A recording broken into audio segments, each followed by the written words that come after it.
Chair, I'm a bit surprised because CS is a former member of this House. She knows very well that once a ruling has been made by the chair, she cannot argue with the decision of the chair. And therefore, I know you said I cannot raise on a point of order, but she's totally out of order. You have made a decision that we, in this House, interact with the head of the ministry. Whatever arrangement she has with the National Land Commission on how to source information, that is none of our business. The person who will appear there to answer is the Cabinet Secretary responsible for matters of land. I thank you, Honourable Speaker. Thank you. Yes, Bonnie. For the record, let it reflect that the Minister of Lands, who is my friend, is actually an advocate. And she's conversant with the Constitution of Kenya. Could she fall back to the provision of Article 35 of the Constitution of Kenya that will help her to access the information that we are looking for, and then climb down a little bit, Mr. Speaker, and subject herself to being answerable to this House? Minister, as a senior member of government, equally because I'm also a senior member of government, we are expected to make it easy for government to deliver. And therefore, when either the Speaker or the Minister then becomes argumentative and defensive, could the Minister clarify what she is defending? All we want is information, Mr. Speaker. Mr. Speaker, I propose that you direct the Minister to go back and come back with a proper question, nothing less. Now, Honourable CS, I think I've already made a determination on this matter. Now, just have your seat, Honourable CS. Just have your seat. We want to help you navigate this this matter. Now, you did very well because immediately you got the question. You wrote to NLC to provide the information, to provide you with the information that is required by Parliament. But NLC has not responded to your letter. Had they responded to your letter, today you'll be giving us that information. So don't take a blame where you know the person to really blame. Because one, you did the right thing. You got this question from the Senate. You wrote to NLC for NLC to provide the necessary information and respond to the question. NLC decided not to. Now, as a Senate, this is what we have advised you, that you're not meddling in the affairs of NLC by seeking this information from NLC. And NLC, if you had a question, then join that meeting. Yes, proceed. So we'll move to question number, that is question number 098, Honourable CS. You may proceed to ask the question. Most appreciated, Honourable Chair. Honourable Chair, could the Cabinet Secretary disclose the current holders of the title deeds for the parcels of land in Kamkunji constituency registered as follows? Number 1, IR number 36/VII/1031, on which the Isili Social Hall stands. Number 2, LR number 36/V11/1031, brackets 619/33, which was designated for use as the Isili Open Air Market. And lastly, Honourable Speaker, LR number 209/12/2, bracket. Proceed to respond.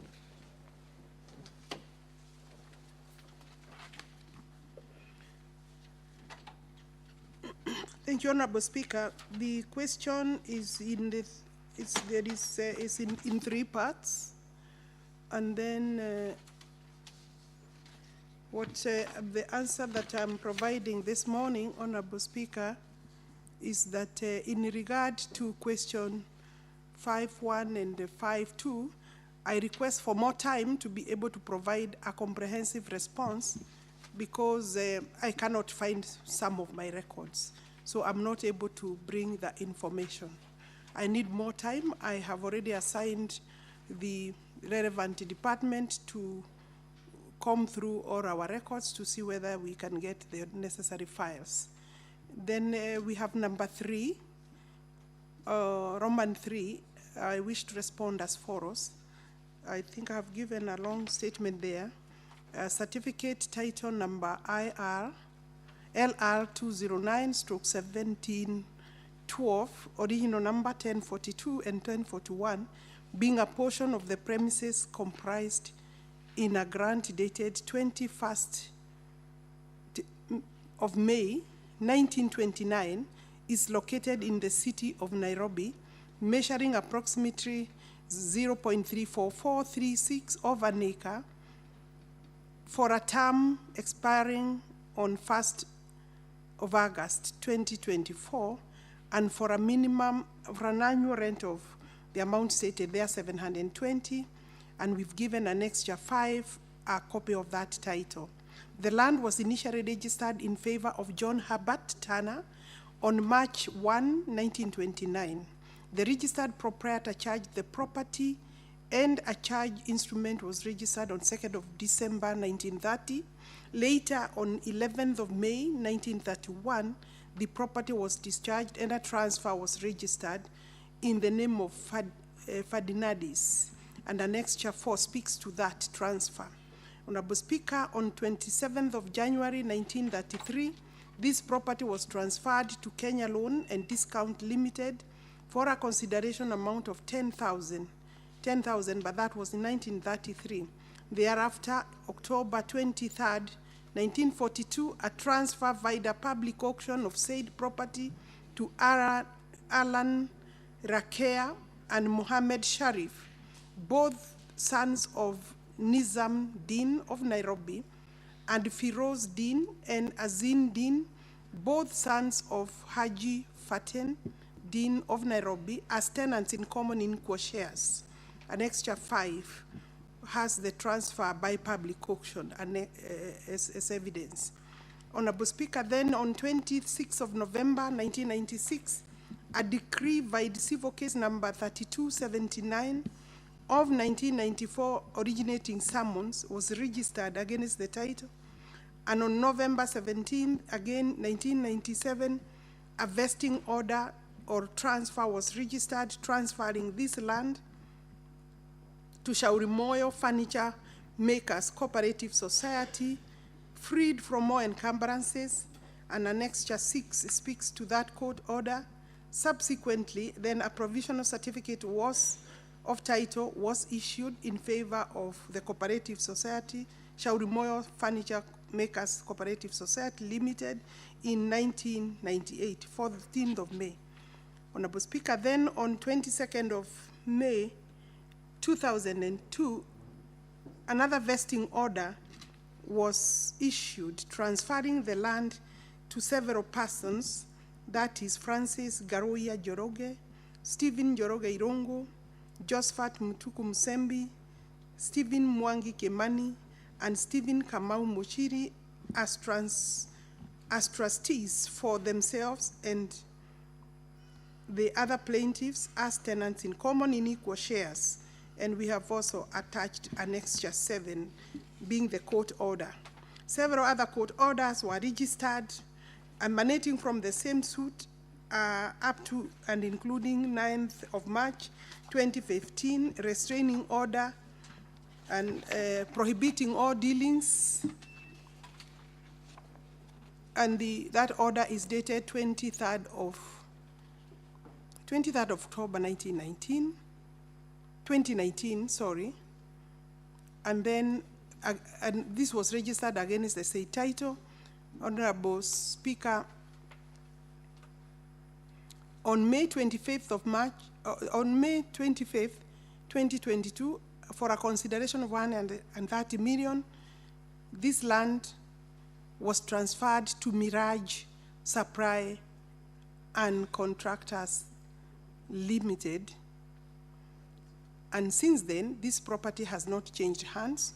my record shows that it is currently in the name of Mirage, and I think unless there is any other question, that question is fully answered. Honorable Sifuna. CS, with regards to the first two parts of my question, you have indicated that you need more time.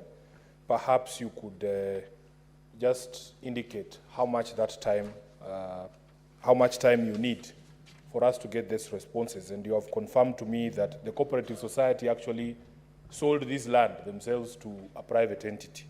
Now, Chair, I have a follow-up question. The last time that the CS was before this House, on the 27th of March 2024, we had a conversation here, and I was very happy with what she said regarding revocation of the title of the land on which Tomboya Social Hall sits. I took the initiative, Honorable Speaker, to write to the CS.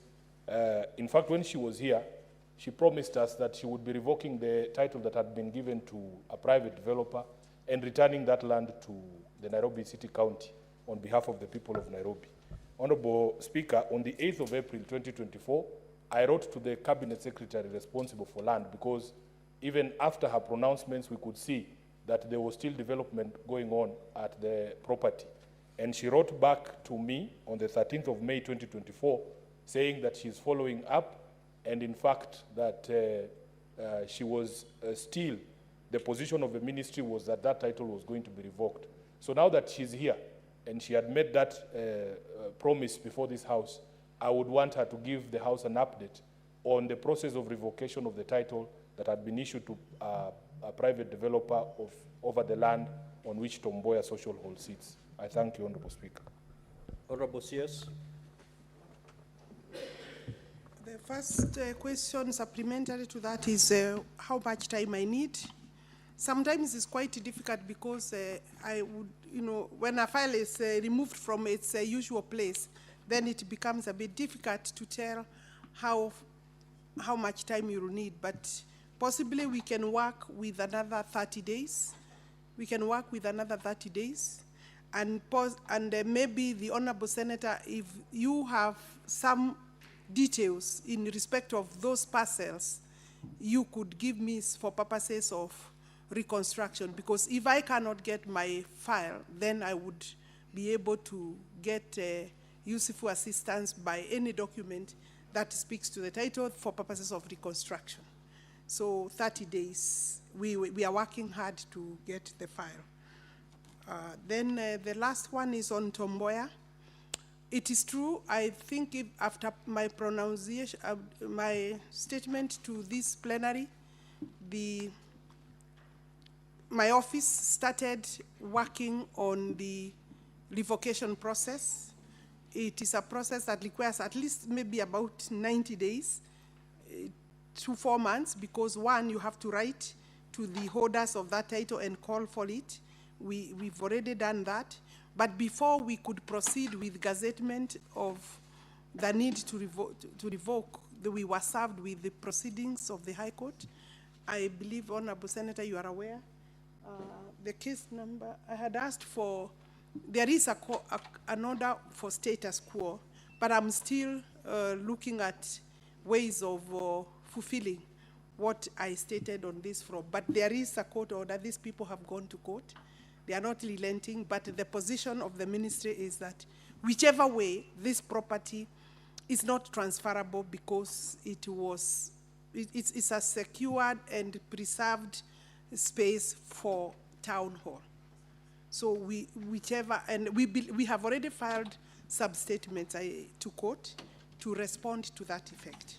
So in my view, the property is still secure. The court order was this case number in the Environment and Land Court 0E053 of 2024, filed by Ngami Properties Limited against the minister and the cabinet secretary. The status The order was issued on that day, and this is maybe what is relevant, that there shall be a status quo, and we can maybe forward this. It is part of the annexures. If it is not, I will forward a copy of this order, Honorable Speaker, for record, for purposes of record. Thank you. So 30 days to get the response on the first limb of your question. Now, Senator Abraham Miraji, do you have any supplementary question? Where is she? Senator Mungatana, you have any supplementary question? Yes, Mr. Speaker. Proceed. Mr. Speaker, I want to thank you again for giving me this opportunity to interrogate. Mr. Speaker, the first and second questions with regard to Isli open air market and Isli social hall, the minister has asked for more time and indicated 30 days. Now, that brings the further question, because what we know is that the ministry spent a lot of resources to digitize lands records. And in fact, at some point, the ministry had indicated that Nairobi had been completed. So we just want to know what is the status as far as that about looking for a file not being in its place. What does it mean? Does it mean the whole program failed, or what is exactly the status of the digitization program? Because resources were spent, assurances were given, and now it seems we've gone back to the same many years we used to have files getting lost. Maybe the minister can clarify. I submit, Mr. Speaker. Senator Kavindu. Kindly, Speaker, ask her first. Let her come first, and then I'll come. Let me prepare. No, it's up to me to decide the senator to speak first, and I've chosen you this time around. Okay. Mr. Speaker, my question is not in line with what is going on.